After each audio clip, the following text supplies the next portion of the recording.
key words or key themes in our passage today from Deuteronomy chapter 8 that I want to lift up for us to consider and to reflect upon.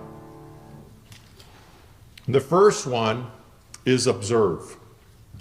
In verse 1, Moses is telling the people of Israel. Now keep in mind, what has happened is God has led them to the promised land, and due to unfaithfulness and disobedience, has sent them back out into the wilderness for a 40-year journey. And now they have come back, and God has brought them back to the edge of the promised land. And now all of a sudden, Moses is, in Deuteronomy, I've often labeled it this way, is Moses' farewell speech. And so he's telling the people in chapter 8, he says, okay, these are the commands. These are the commands. But this day shall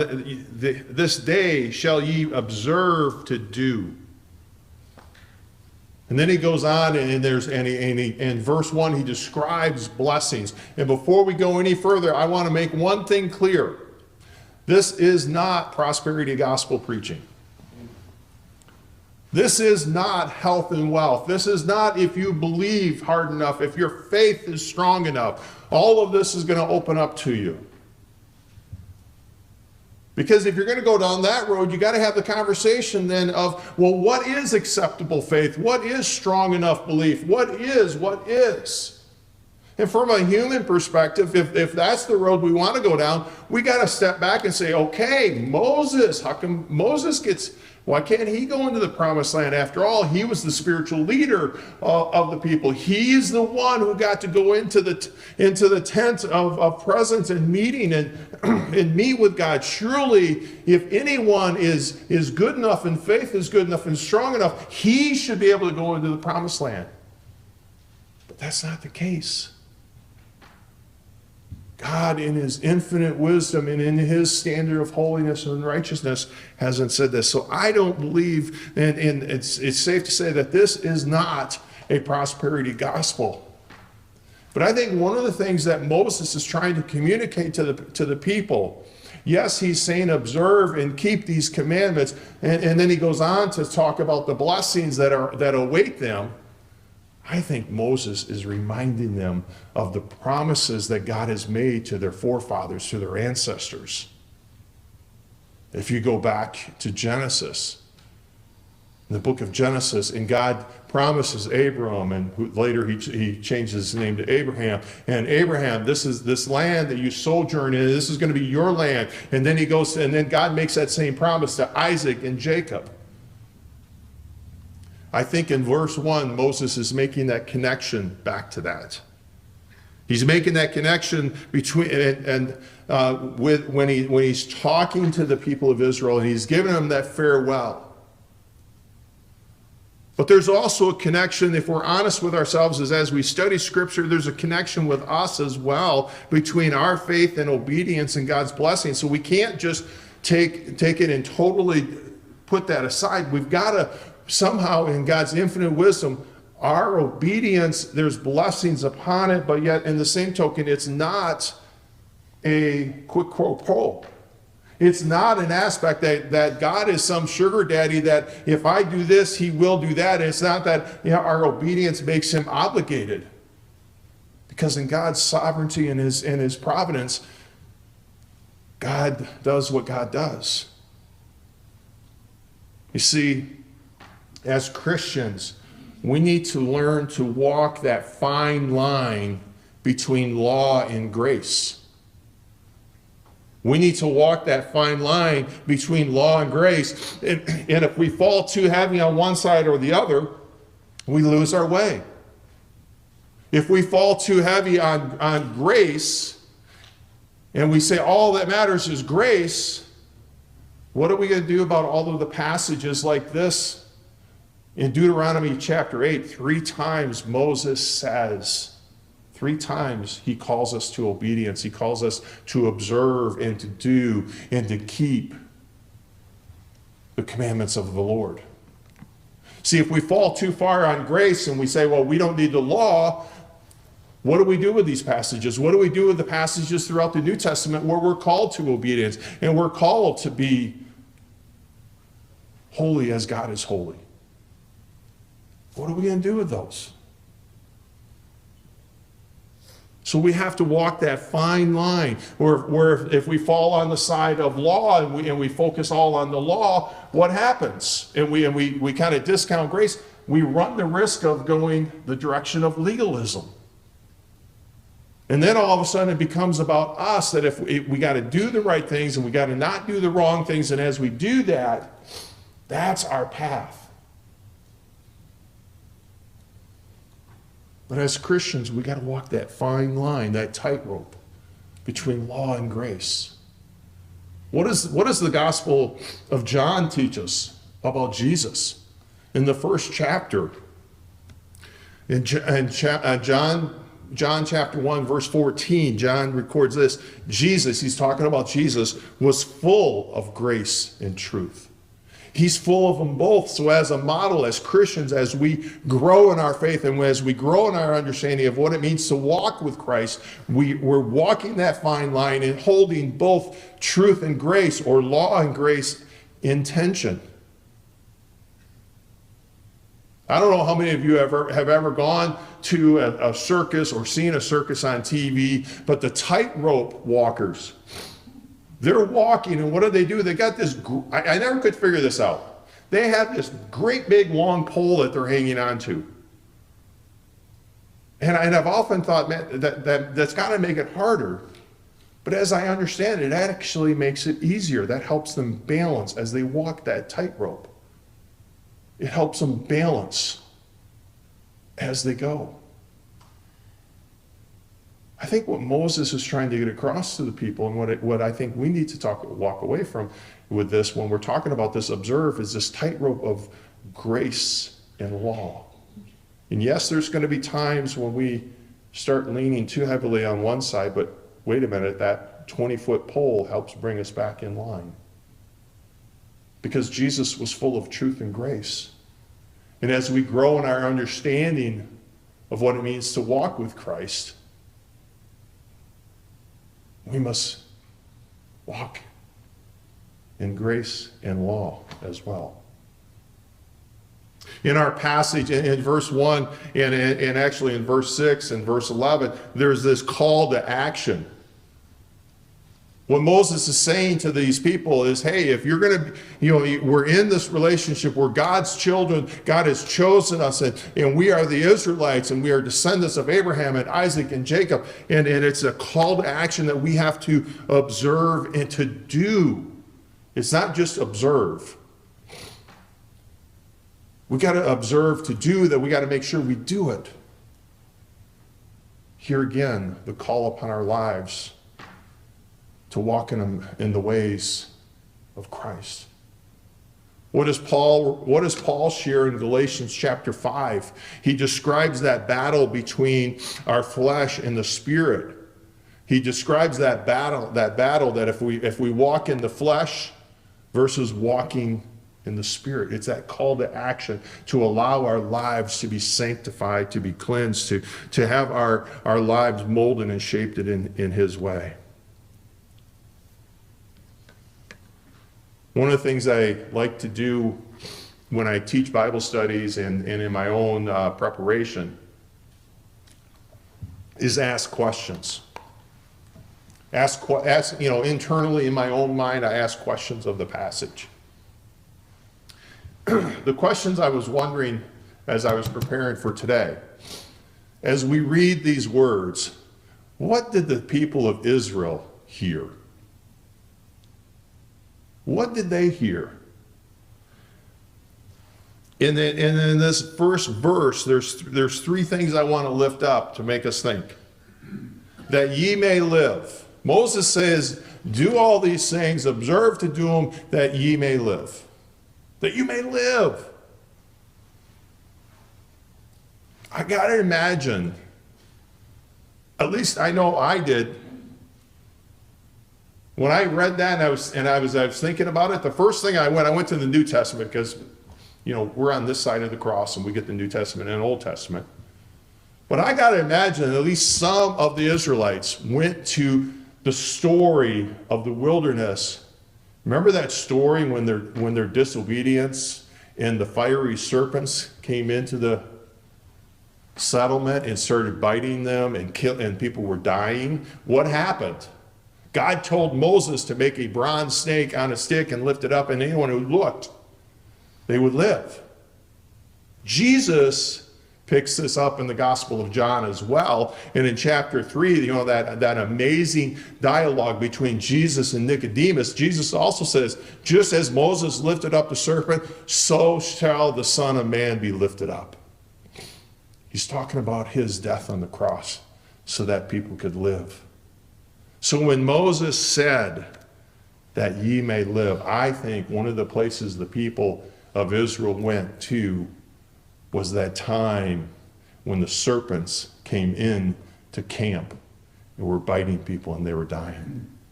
And God gave them a way to live. Moses also goes on to say that ye may live and what? Multiply. That's another thing. When they heard multiply, I think one of the places they went was all the way back to Genesis 1 in chapter 28. After God had created everything and God had created Adam and Eve, what does he say? He says, go and multiply. He tells them to multiply, to subdue and take dominion over all of creation. I think that's one of the places they went in their own minds. And then even if we look at God's promise to Abram and Abraham, what does he do? He often talks about your offspring, your children are going to be so numerous that the stars in heaven, the grains of sand. God's call upon his people are to multiply, to grow. Now, I don't know all about you, but I grew up in a Dutch church, a good old-fashioned Dutch Reformed church in Michigan. And back then, growing up, you know the church's growth model strategy was? Huh? Yeah. It was grow up, get married, have kids. That's how we grow the church. That's how they multiplied. Well, in today's world, things have changed. So we have to hear the call of the Lord to go and to multiply and share the gospel, share the word of God. But in our passage, Moses is saying, keep these commandments, observe these commandments, do these commandments. Do all that I've told you, all that I've taught you, so that you may live, but also multiply. When you go into the promised land, you have this huge, vast of land, way bigger than what you need right now. Fill it. Multiply and fill it.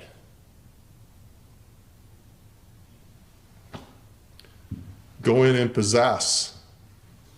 One of the things like I said earlier in Genesis 1 where God says, subdue and have dominion over it.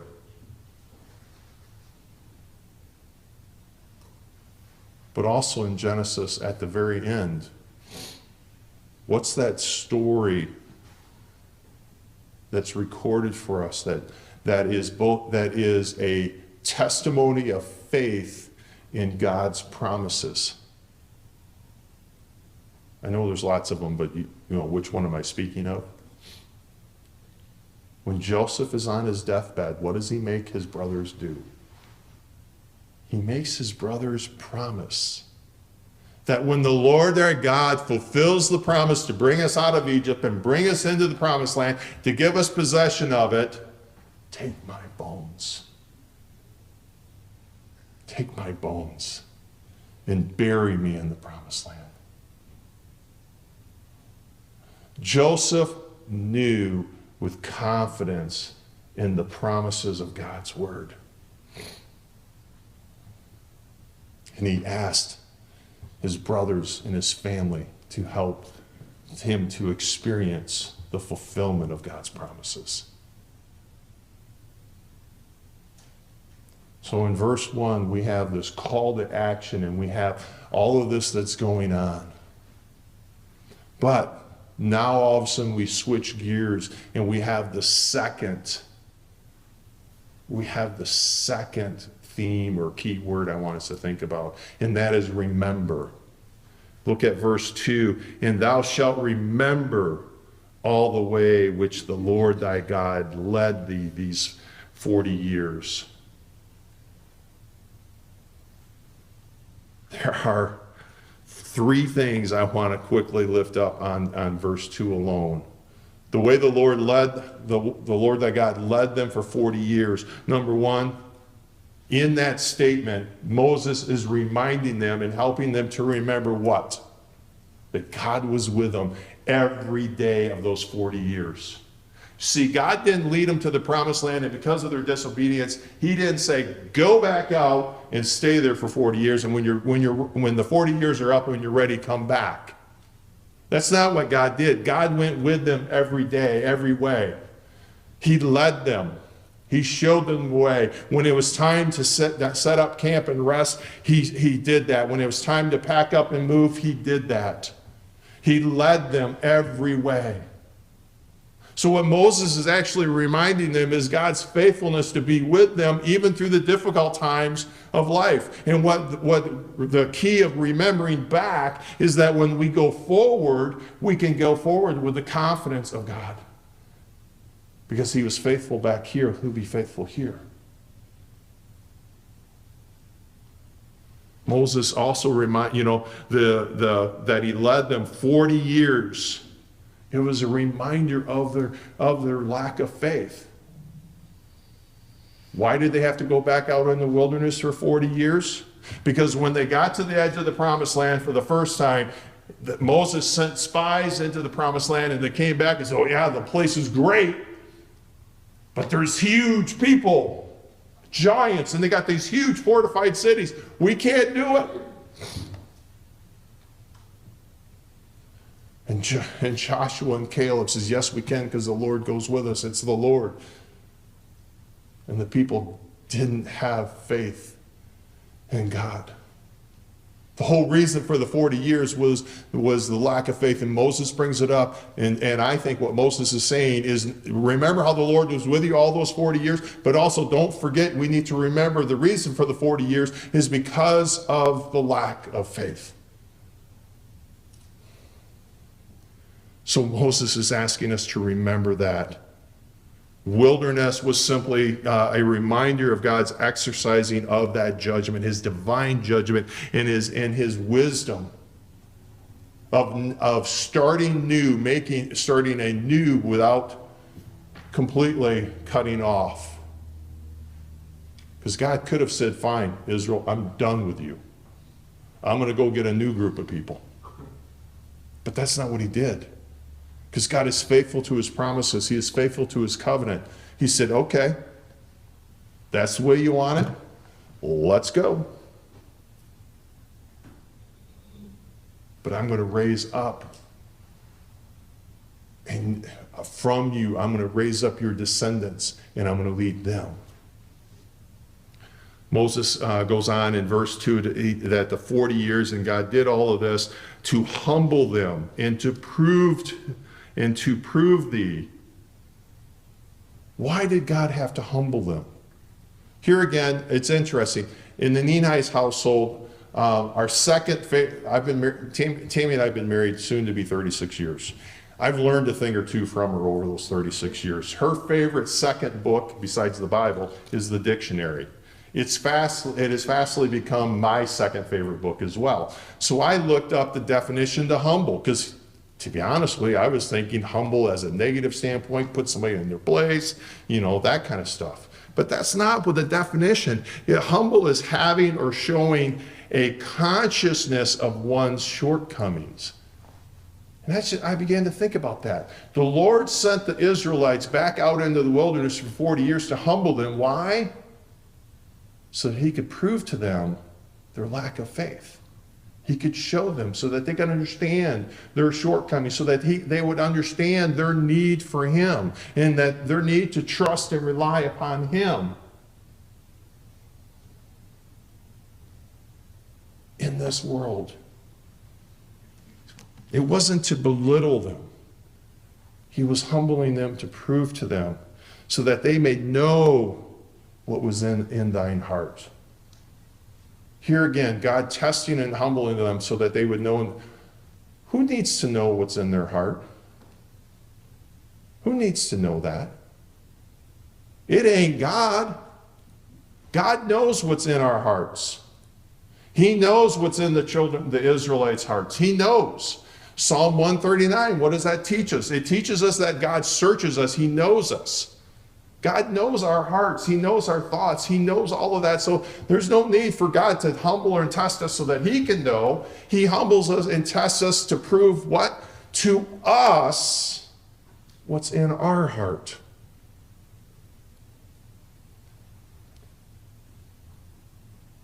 So when you're going through a difficult time, and we often, well, the Lord is testing me, and he's bringing us to that place to humble us so that we can know what we're made of. So we can know where our faith is.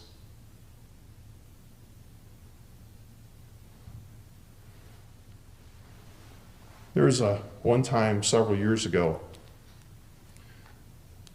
my doctor wanted me to go have some tests. And the doctor, our doctor just said, in an overabundance of caution, I'm going to have you go into the hospital tonight, and then we'll do the test tomorrow. I want you to stay overnight. Okay, fine. Now, as a pastor, I have sat with many families and many individuals as they do the intake process and have the DNR conversation. Do not resuscitate. And I've been with families as a pastor when they're having to with anguish go through. What do we do? What kind of measures do we take? So I was a pastor, so I knew that, and I was prepared for that. But I tell you what, when I'm sitting in that hospital bed and that nurse comes to me and she starts going through that questionnaire and she asks that question of what do you want us to do in that moment, I remember sitting in that bed, and I know I was leaned back, so I know I didn't lean back, but I felt myself emotionally and mentally get pinned back to the back of that bed as soon as she asked that question. That question caught me off guard. And if you don't know me very well, I am a little bit of a jokester, or at least I try to be. But in all seriousness, I looked at the nurse and I said, zap me twice and send me home. She couldn't handle that. She said, we'll come back and we'll talk about that later. She never did come back and ask. But see, it's in those moments where our faith is revealed to us, the strength of our faith is revealed. And that's why God was humbling and proving and testing to the Israelites what was in their hearts. Moses is telling them to remember, look at verse 3, all of the things that Moses lists there for them to remember about being humbled and suffering, so that to hunger and manna and all of that is just, verse 3, Moses is reminding them to remember God's provision. In the wilderness with scarcity and not a lot there, and you didn't have much to eat, what did God do? He fed you. He first gave you quail, then he gave you manna. You didn't have enough to drink, what did he do? He brought water out of a flint rock. God's provision and God's care provided for the people of Israel while they were there. While during those 40 years that they wandered around. Verse 4, Moses talks about the clothing that didn't wear out and their feet didn't swell. That's God sustaining them. Now, I don't know about you, but I get a little nervous when I get dressed up like this, because in my household, the big joke, it's not a joke, it's serious. John can't have anything nice because he'll destroy it within 5 minutes. That's true. But when I stopped and thought about it, for 40 years, the children of Israel wandered and walked and went through the wilderness, and their clothes didn't wear out. Their clothes didn't tear. The clothes didn't get ripped. That is only the sustaining power of God. And he did that for them. And Moses is saying, remember that. Remember that your feet didn't swell up. Your feet didn't hurt. How many of us have spent a day at the amusement parks, and at the end of the day, your feet are screaming at you because they hurt so much? And we've got good shoes now. They didn't even have good shoes. They had a leather strap sandal. And they walked for 40 years and their feet didn't swell. That is only by the provision and the care of the Lord God Almighty, of sustaining them through those years.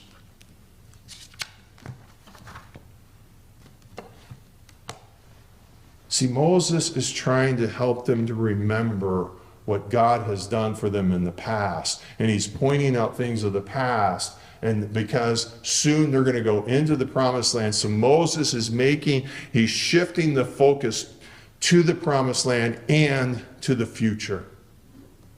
So when he's saying, remember these things, all of these good things that are going to happen, all of these things that are good that you're going to experience, remember this. He's drawn that contrast for them. He's helping them to remember that, so that when they go into the promised land, because the promised land, they're going from a land of thirst to a land of water, a land of scrounging and foraging to a land of agriculture, where they're going to have wheat, they're going to have barley, they're going to have all of this agriculture, a land from scarcity to a land of plenty.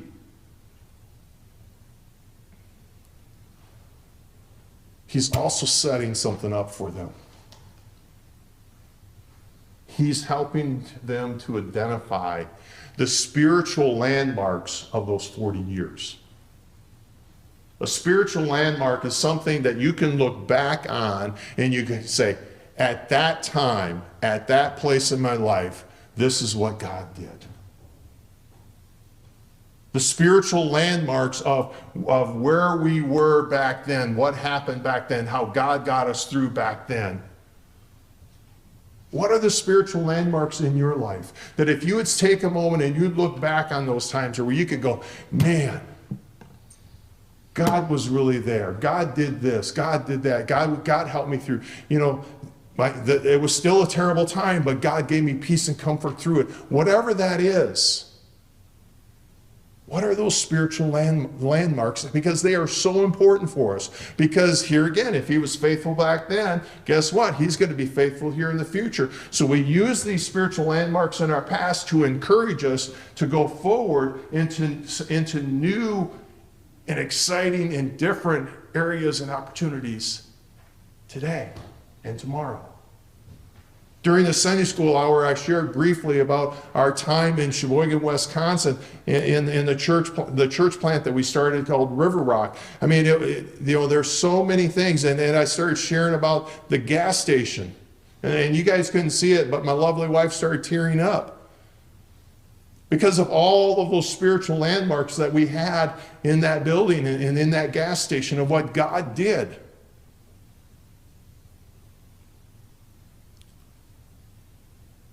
Spiritual landmarks are not just so that we can look back. Spiritual landmarks are so that we can look forward to be encouraged with confidence. My final thing is in verse 11. Moses says, beware. Beware. Whereas in the past, he was remembering to draw a contrast to encourage us. But now he's drawing a contrast and warning us of the reversal of the wilderness to the promised land.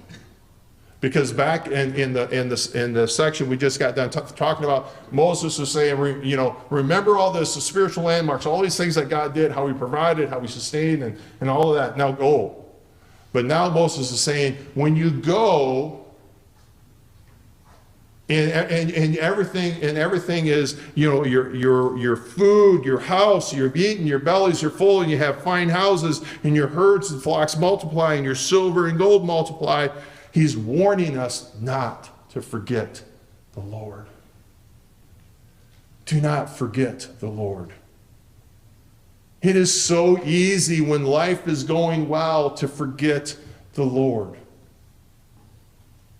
One of the ways that we correct that or combat that, and that's where Moses is saying, don't forget the Lord, keep our focus on his word. Continue to study, continue to spend time in his word. Because as we do that, where's our focus? Where's our attention? It's on him. And when we have our focus and our attention on him, guess what? Now we're not going to get to the point where, hey, look what I've done. Look what I've accomplished. Look at what the might of and the power of my own hands have done. So Moses is warning them. When God fulfills all of the promises and you take possession of your land and you experience all of this blessing of multiplying and subduing and having dominion and taking over all of this promised land, don't forget the Lord. Don't forget the Lord. I loved in the prayer for the people. We are blessed. We are thankful. We are so blessed and so here in the United States. I've heard it said often, and I don't have a comparison, I've just heard it said, that the poorest of poor here in the United States still have it way better than people in third world countries. We're rich. Yeah, we're rich. We must always, in our prosperity, in our affluentness here in the United States, we must always keep our focus on God. Don't allow ourselves to be distracted by what we have. I'm 6 minutes over. Let's close in prayer. Gracious